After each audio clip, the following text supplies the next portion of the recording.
Hello, everyone, and welcome to Whitley Penn Talks, where we give you valuable insights to help you make confident, informed decisions and move your business forward. My name is Kendall Jones Neukomm, and I'm really excited to be here today.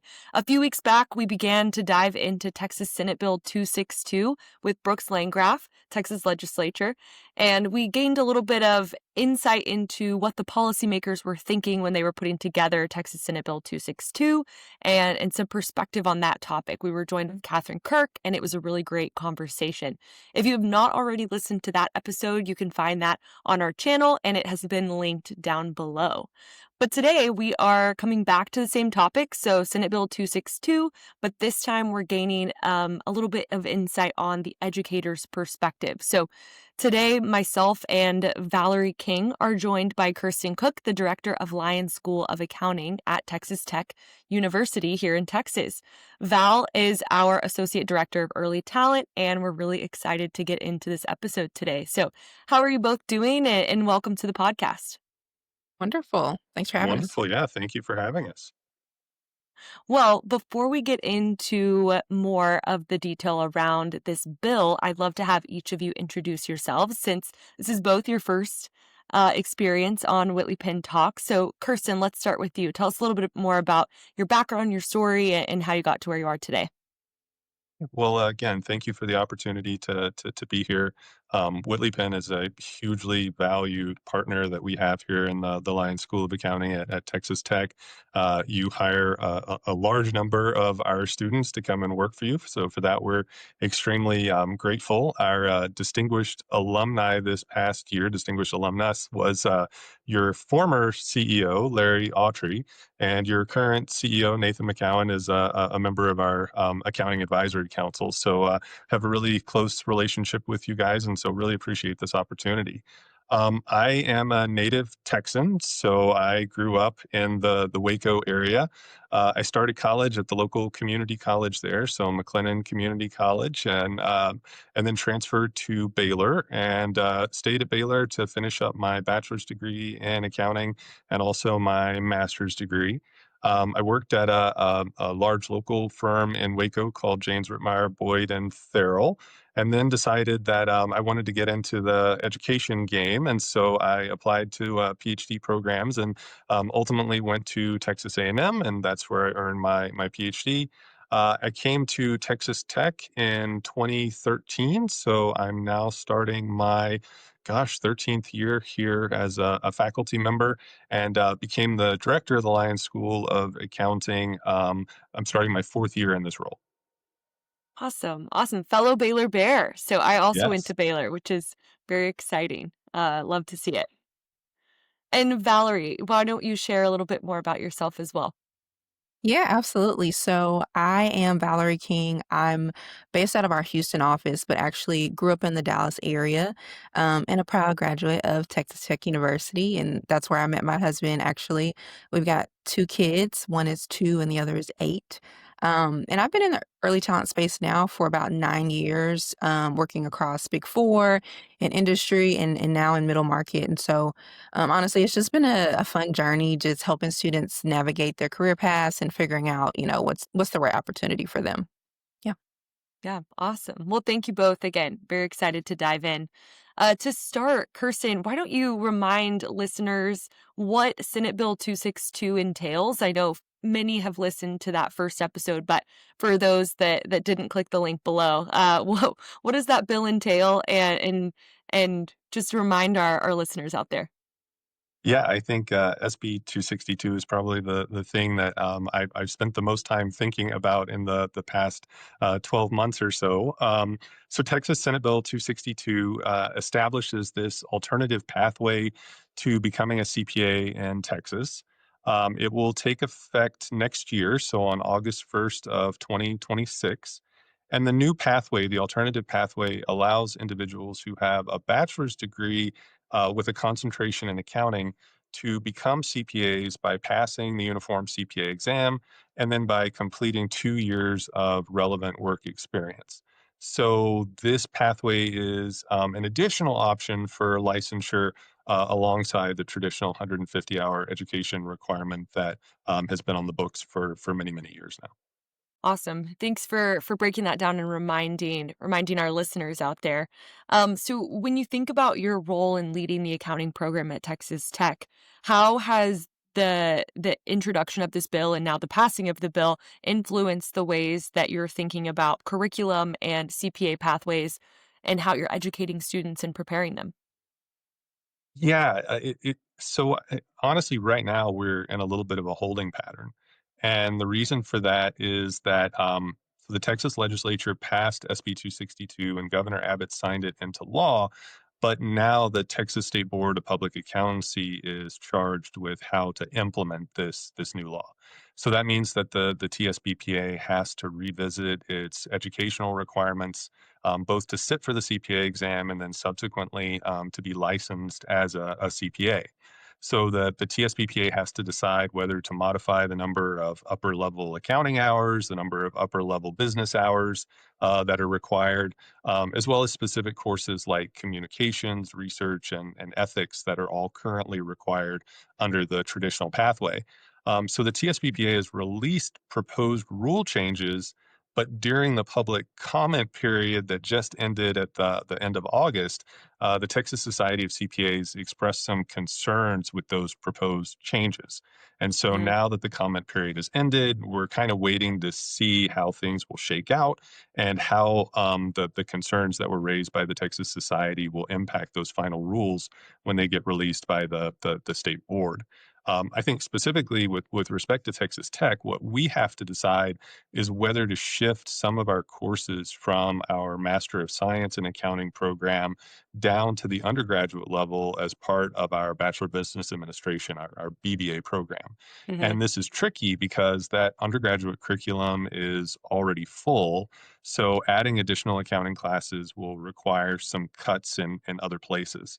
And there are only certain places where we're able to cut because we have to conform to the core curriculum that is required by the state of Texas, as well as the general business curriculum that our Rawls College of Business requires.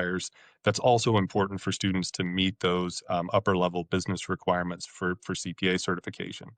And we don't want to dissuade students from enrolling in our master's program by pushing graduate classes down to the undergrad level, because Mhm. that program is designed to do so much more for them than just preparing them for the CPA exam. It's really designed to prepare them for success in the profession. For sure. And for those listening, do you have a kind of a quick synopsis of the primary comments that have been submitted back? So essentially, the I only know the letter from the Texas Society because they have publicized it. I'm not sure Right. that the other comments have been released. Their concerns were that it would be very difficult for schools, including us, to be able to meet all of those requirements, even with those proposed changes in a 120-hour bachelor's program. And Mhm. so I think that the Texas Society was a little concerned that even though the letter of the law is that, 120 hours, that students might still be required to take more than 120 hours in order to meet all of those requirements that the state board it has listed. So, things like the required ethics class, the required communications class. They were planning to decrease the number of upper level business hours from 24 to 21, but also proposing to increase the number of upper level accounting hours from 21 to 24. And so just a trade off there. Yeah, definitely. But it'll be very interesting. I mean, just like you said before, we are truly in that holding pattern where this is what the law says, but this is how it needs to be applied, and is that possible at this time? So, yeah, definitely an interesting current environment there for sure. Valerie, I know that you and your team have been out on college campuses already so far this fall. Have you received questions about the bill? What has that conversation looked like from your perspective? Yeah, I mean, we've we've received questions mostly from students asking whether or not we would recommend that they take the master's option or not. And so I think for our team, we really encourage students to do their research first, right? Of what that looks like for them and does that option make sense, right? So everyone has a different path, everyone has different financial situations. And while we highly recommend that you do go the master's route and get that 150 to be best prepared to take the CPA exam, um, that might just not be the option for some people. So yeah, that's what we've been seeing mostly on campus so far. Yeah, definitely. And still pretty early there again with that kind of holding pattern Exactly. and not knowing what will come in about a year. So super interesting, I'm sure.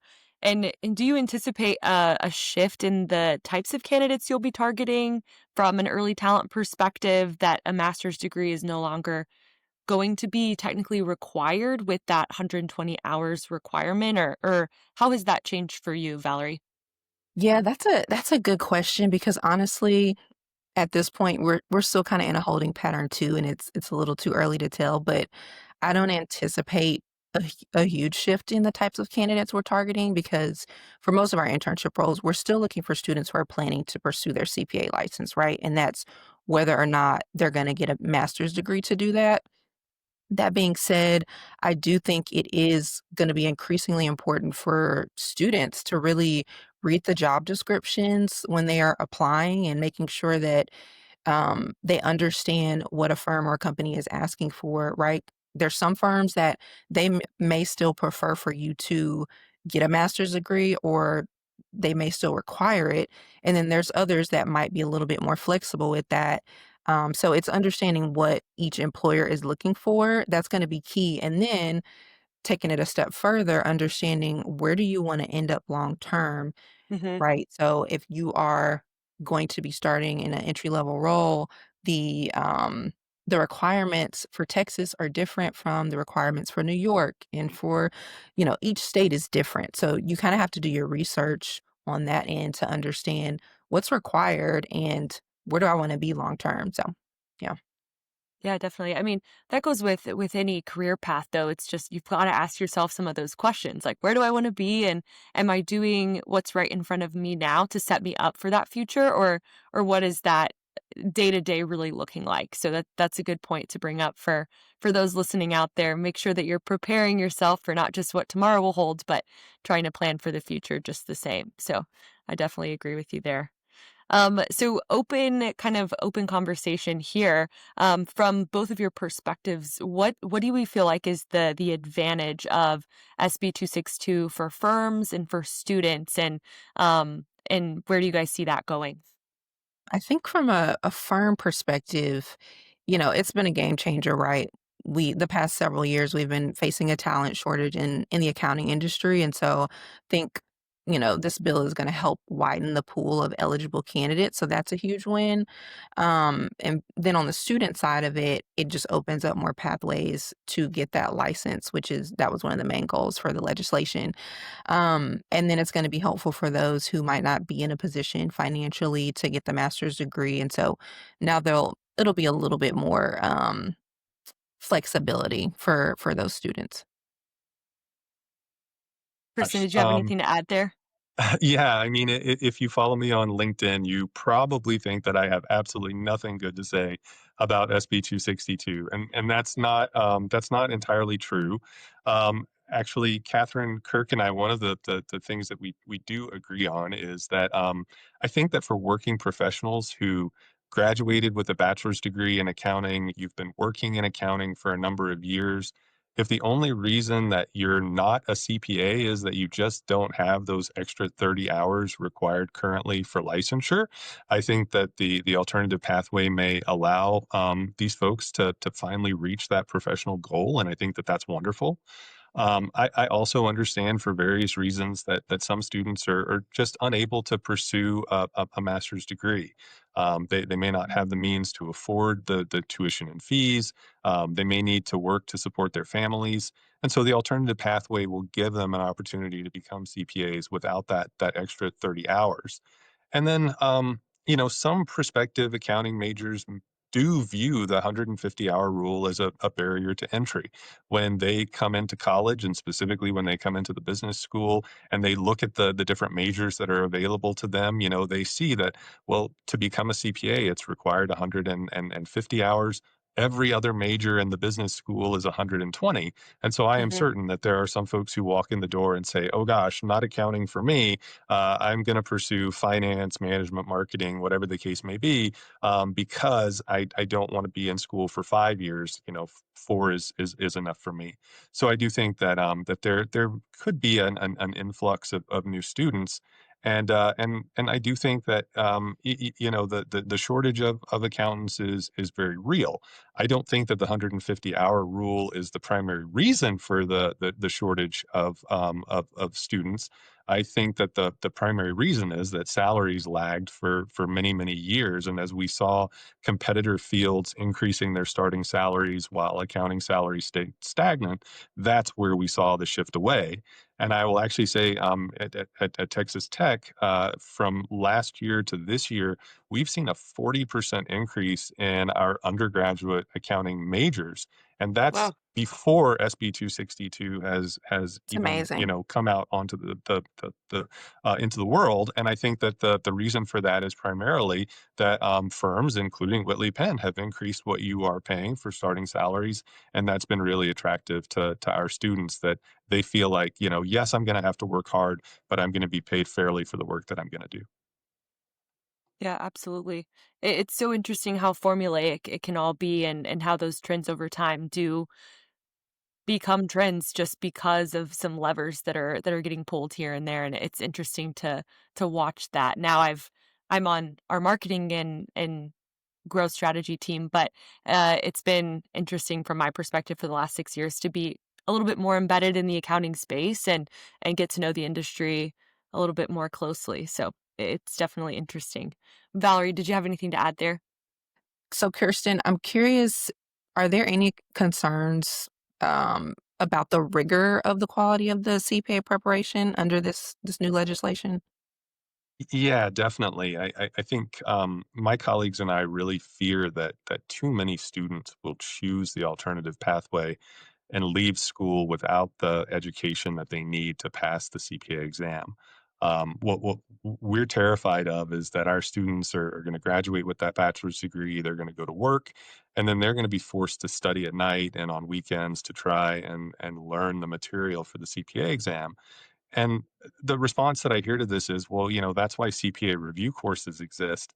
Well, CPA review courses are called review for a reason. They assume that students have learned that material in class, and those review courses are designed as a refresher. So for students who never had that material in class, we worry that learning it on their own may prove to be really difficult, if not impossible.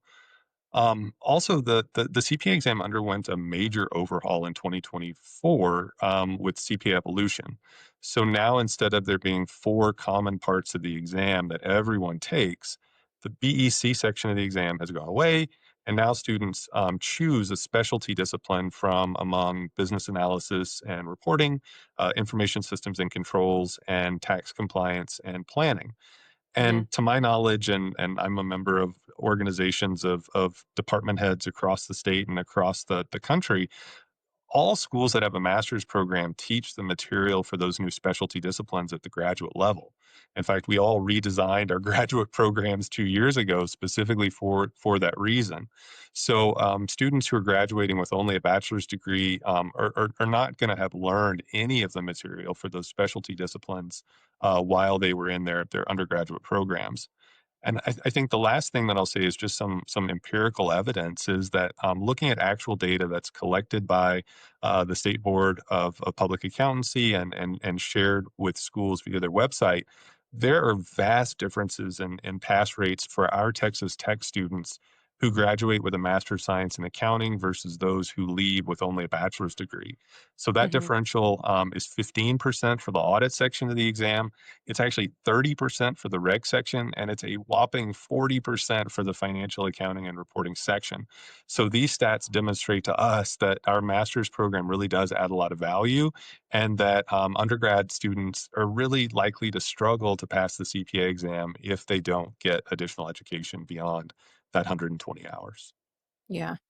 I'm curious, kind of along those same lines on your opinion on this.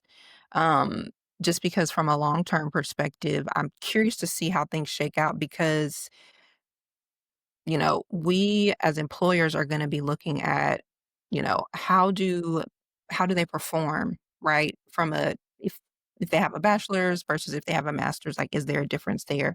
Right now, it's a little bit hard to make that a requirement when we don't know if there's a difference in how they're performing in the workforce. So I'm curious in your opinion on how we might see that shift a little bit more long term.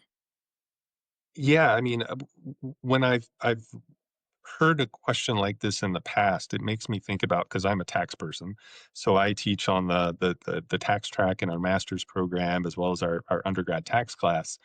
And I think about, a student who graduates Texas Tech with a bachelor's degree in accounting has had one undergraduate tax class that is an individual tax class.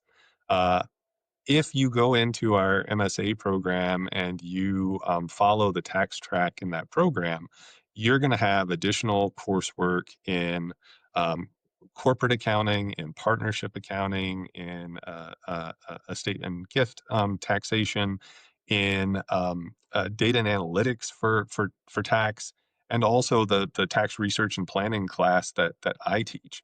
And so I just have to think that from an employer perspective, if you're hiring a student who's either coming out of a bachelor's degree program with literally just enough knowledge to be dangerous versus somebody who's coming out from a master's program and certainly doesn't have the work experience, but at least has the technical knowledge from their classes to hit the ground running on all the different types of clients whose tax compliance and planning work you do, that there just has to be a preference for that student with a master's degree, because my feeling is that you're going to be able to give them higher level work much more quickly than you'd be able to do with someone with just a bachelor's degree. And I think that this is true on the audit side as well. It's just I don't teach on that side, so I'm just not as familiar with what that looks like. Definitely. And in general, I think we've kind of talked around this throughout this episode, but how do you see the the legislation and the bill impacting the long-term pipeline of accounting professionals in Texas? I know that we talked about salaries impacting that number of total accounting students, but how do you see this bill changing that in the future? Valerie, do you have thoughts? Yeah, I can kick it off. I think it's always so hard to tell with the accounting industry, honestly, because the past few years, especially within recruitment, it's just been very up and down, right? And we're constantly having to shift. And you know, I think we will see an increase in professionals, or at least I'm hoping. Um, and and honestly, right now, from what we're seeing so far, we've been polling students and trying to collect some initial data. And so far, most students are still opting to get the master's degree, even though it's not necessarily required for them to get that 150. So that's a good thing, right? But you never know how things are going to shift within the next year or two, 3 years down the road. So that's something that we'll just have to keep, being flexible with and adjusting to. Yeah, I think, as I listen to Valerie's response, it kind of makes me think that this is almost two separate questions. So I Mhm. think, one question is how will this change impact the number of accounting majors? But then I also think that how will it impact the number of CPAs is a different issue. Yeah. So I do believe that we're going to see an influx in new accounting majors. I do think that people are going to come into the business school and say, "Oh, accounting is a 120-hour major now too, just like the others." And so I'm more likely to choose accounting, and I think that that's great. What I'm, I guess, a little bit afraid of is that for students who choose that alternative pathway and then graduate with only those 120 hours, I really do question whether most of them will ever become CPAs.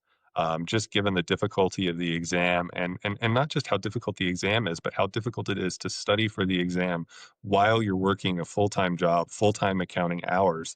I Mhm. wonder how many people are going to struggle with this and ultimately are just going to give up. And that's really one of the strongest benefits of the master's program is that because Texas in 2023 became a 120 to test state, now students who are in our master's program, as soon as they hit 120 hours, they can start sitting for parts of the CPA exam before they graduate with that 150 hours. And so in our program, as soon as you have finished the relevant coursework for a particular part of the exam, you can sit for that exam while that material is still fresh in your mind. And we actually have had a quarter of our students, more than a quarter of our students who graduated so far in 2025, who have already passed all 4 parts of the exam because they were taking parts while they were students in the master's program. Some of them have knocked out the final part since they graduated this past summer, and now they've been able to hit the ground running at work this fall with the CPA exam in the rearview mirror. And so now Mhm. they're just working to accrue that 1 year of work experience to get licensed. And I really think that that's the path of least resistance. That's the path that's going to create the best work-life balance for students and really give them the best opportunities going forward to be successful in their careers. Yeah. Definitely. Well, thank you, Kirsten, so much for sharing, and Valerie, always great to have you. It sounds like we need to go ahead and schedule an episode for this time next year, and then the Yeah. following to just kind of see how this change continues to make an impact. So, again, thank you both for your time, and for those listening out there, what's the best way to get in contact with each of you? Yeah, just connect with me on LinkedIn, just Valerie King on there. Awesome. And Kirsten, LinkedIn Yeah, for you as well. I love the LinkedIn, and folks are also welcome to shoot me an email. It's kirsten.cook@ttu.edu. I would love to hear from you and continue this conversation. We definitely know that we don't have all the answers at this point. We're kind of wandering in the woods, just like the firms are in terms of what this is going to look like going forward. And so, any advice or thoughts that you have, we welcome them. So thank you. Awesome, definitely. Well, for those listening, if you enjoyed today's episode, be sure to subscribe on YouTube, Spotify, Apple, or listen right on our website at whitleypenn.com/podcasts. If you are interested in receiving future episodes right to your inbox, check the link in the description to sign up for our email list. Again, thank you so much, Valerie and Kirsten, for your time. Until next.